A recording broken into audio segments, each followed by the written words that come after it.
This incredible story continues. This is Faustino Oro, the Lionel Messi of chess as they're calling him, and he's been going toe to toe with Hikaru Nakamura, a guy who needs no introduction, over the last week or so in Blitz chess. And it happened again. They played on Wednesday 10th of July in Arena Kings on chess.com. What a game this is, honestly. Faustino kicks off with e4 and hold on to your seats here. Grab the popcorn, you're in for a special one. Does Hikaru go for this dodgy modern defense this time? No offense, modern defense players. No, he doesn't. He goes d5. A Scandi on the board. Lick your lips if you play this. We're in for a good one. Pawn captures. The lady comes streaming into the game. Usually a no-no, bringing the queen out so early. It gets kicked all over the shop. And now after d4, taking the centre, white with a small edge, we see pawn to c ships,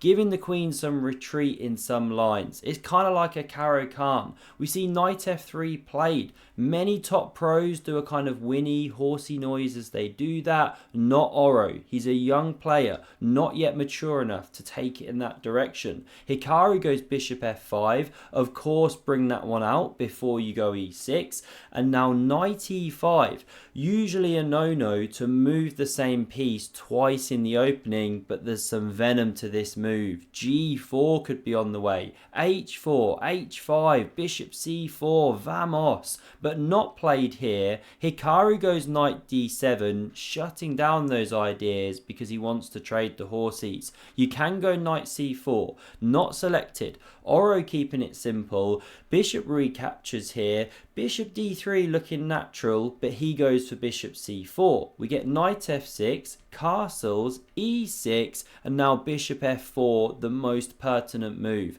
Take control of the key diagonal, but h3 played. It's okay, but nothing special. We get bishop d6, Hikaru happy to stack his clergyman, and bishop b3. Tidy, loose pieces drop off, but missing the point a bit. You get castles, queen d3, maybe supporting knight e4 later. The rook can come to the d file. Nothing wrong with these moves, but Hikaru now centralizing, rook d1, and he pushes forward with the c pawn. And the problem with the white play, a bit soft here, is that Hikaru is fully equalized here and then some. Queen moving off the x-ray, bishop c6, look at those laser beams, this one squirming uncomfortably on g1, and after bishop f4, it's actually white now who's a tiny bit worse. But rook's connected, not too much in it. Hikaru goes bishop d4, pressuring the pony on c3, and so Oro takes 20 seconds and has to meekly return.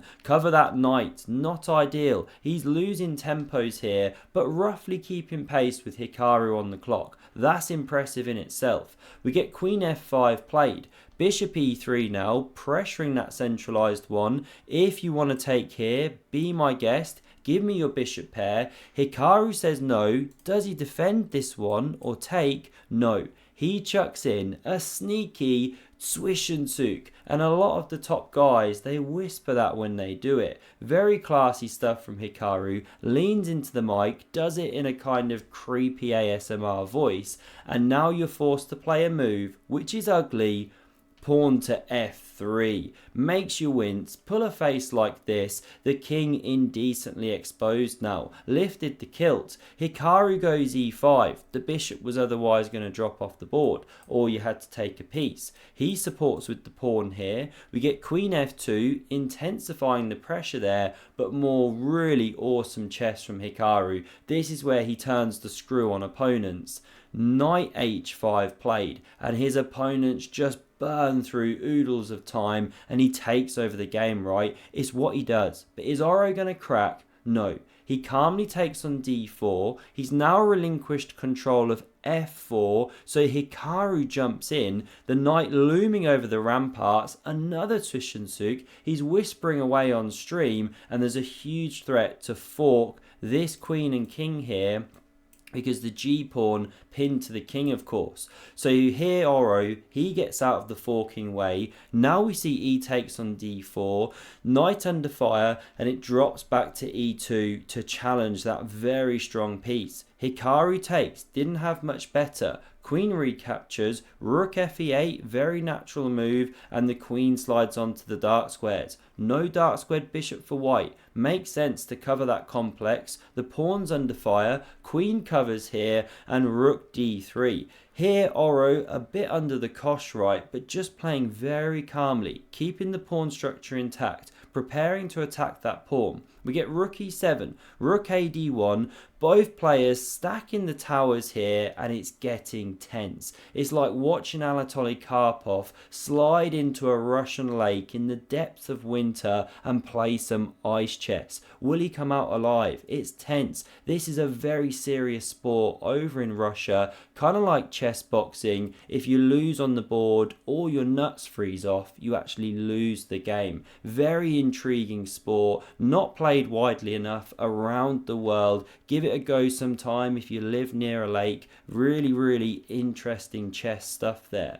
Now this is the move, last played on the board, rook e to d7, and Oro just drops back. I mean, the classiness of this chess. Hikaru goes h5, turning the screw on the dark squares, and now bishop c4, h4, bishop d3. Just the calmest of manoeuvring here, under time pressure, rook e8, who is this kid? We get bishop c4, rook e8, and here Oro's like, okay, be my guest, bishop d3. You want to draw? Let's go, bro. I'm happy to take it. I've dropped under 3,000, watching too much Pokemon, not my Mark Dvoretsky's Endgame manual, always struggle to say that guy's name. That's where he should have been going, and Hikaru's like, fine, I want to attack. You want me to win the game, I'm gonna do it. He plays pawn g5, and there's something a bit ugly about that move, right? Kind of like the shirt I'm wearing. You can't quite put your finger on why it offends the eyes, but something about it does. Very dodgy clobber here on Epic Cheese, and now we get rook e1, switching attention to the open file. Rook e7, now these ones double. Hikaru chops off, rook recaptures, and queen f4. What a move that is. Moving in on the dark squares. Is it a coincidence? No dark squared bishop for white. And now queen e1, engine's top move. The Silicon Overlord sees all. But instead, bishop e4 is played. Fascinating idea. Maybe the check was missed, or maybe it was seen, allowing the pawn to drop, but going for a different idea. Who knows? Because what we now see is bishop takes on c6, pawn recaptures, Hikaru a pawn to the good, these ones weak, this one marching, surely he's in the driver's seat, but wait, Oro flips the script here, pawn f4, the king on g8 shuddering, the emperor's got no clothes, how about that for a counterattack? The engine wants d3 here, use him some nasty pins, but then you open up this square for the queen, and this is hit, and then this would be hanging, blah blah blah, ninja lines. Hikaru doesn't do it, he goes queen b5, covering his king side, but how about this? Rook e5, activating, hits the queen, hits the pawn here. Now the Silicon Overlord wants queen b1 check, followed by f6, trying to hold the structure together, pick up a tempo on the rook, but it's missed. Hikaru plays a terrible move, rook d5, and Stockwell has this meltdown. White is winning this position with rook e8 check, which Oro finds. The king driven up the board, and f takes on g5. Look at the tenderness of the f6 square. You've got to take that pawn, forced. Hikaru does it, but hang on a minute. The weakness of the last move, bang, check, king g6, again the best move found, rook g8 check, and the king is being driven out like poop from the River Seine in readiness for the Olympics. There's nowhere to hide. You shall be driven before us. Now we see queen d7 check, great chess, king f4, and now what do you do here? Do you take on f7 with check, or do you play the killer queen d2 check? This wasn't played, it was missed. No Batcave analysis mode here. I can't do it in the view that they were playing the game in.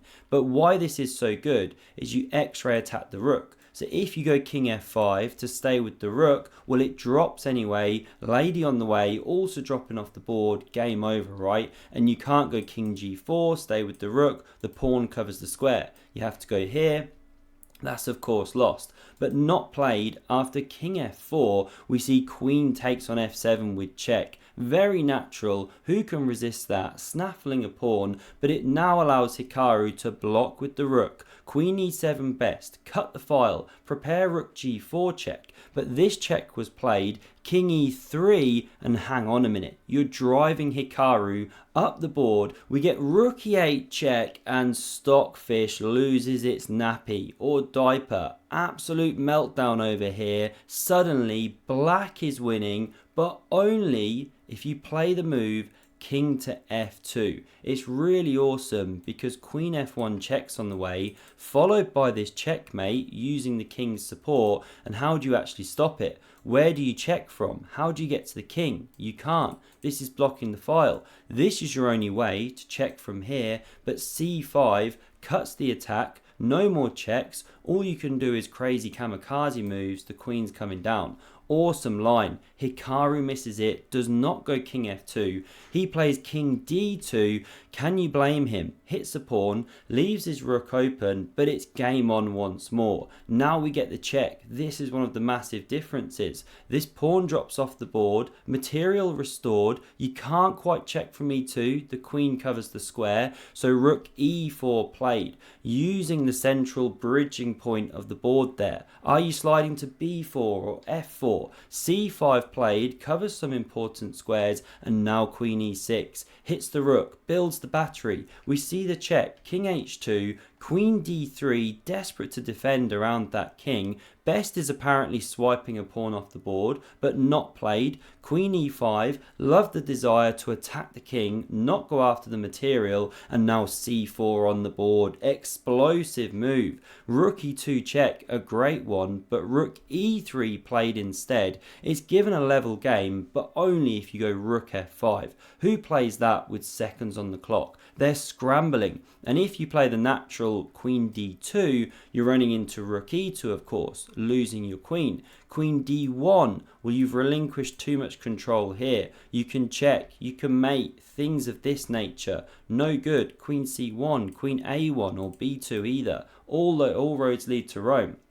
So we come back here. After rook e3, where does Hikaru go with his queen? Well, he doesn't. He plays king d1, gives it up because he's got nothing better unless he found that rook f5 wonder move. We see the rook take with check, pawn recaptures, queen d4. Oro is winning this game. You can push d2 here. Whoops, looks very natural. Hikaru didn't do it. White's still winning there. He goes king e2 instead, but now we see check, king d2, queen takes, and look at the kingside pawns running. The king comes to e2, desperate to push the juicer. Queen e4 check, king d2 back, and h4. This is the key. Push the pawn when the black king's blockaded its own pawn. Rook e1 played, the queen slides with check, king e2, and now we see h5 played, allowing the pawn to advance. There were other lines, you could check and things. We're going to stick with the game.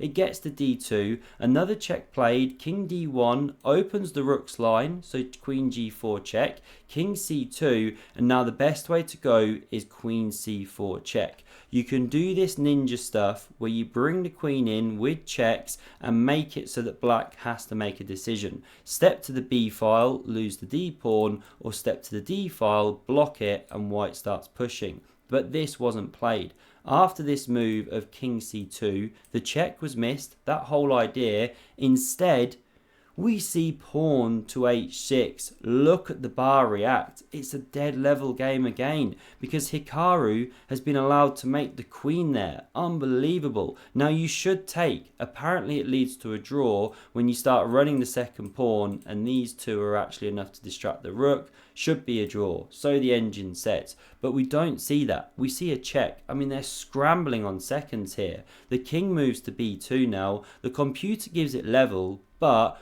only if you keep checking the king perpetual. But it was not played. Instead, we see the move. of queen to a5. Stockfish fully opening the butt flap. This is horrendous. Black completely winning. Bar collapsing over here. Mate in 16. You can start with queen d6 check or rook h1 check, and I'm really surprised Hikaru didn't find this. I mean, who isn't playing something like that with seconds on the clock? If in doubt, throw in a check, right? Plus this is Hikaru, but he doesn't do it, misses it, completely takes Ben Feingold's advice too seriously to always play king b1 here. The bar is once again level. Queen b4 check is the way to go. Missed. Queen f5 check played. And would you look at that? Hikaru Nakamura loses on time. This is his third game lost in 3-minute chess to Faustino Oro in about 7-8 days here. Who the heck is this kid? 10 years old, and he's not just fluky beating Hikaru, he's taken him down on a regs here. This is in Arena Kings again. Now, I don't want to be disingenuous. Hikaru won the Arena Kings, Faustino finished like 14th. No idea how the point system works here. You know, why you've got weaker players up there with GMs and stuff. Don't get it. Maybe someone can help me. But wow, this kid is exciting. For more games from him, check out the videos on screen and subscribe if you haven't already, because there are more of these games on the way. Something else happened just today. I'll be bringing it soon. Please excuse my voice, late here. Hope you enjoyed and see you soon.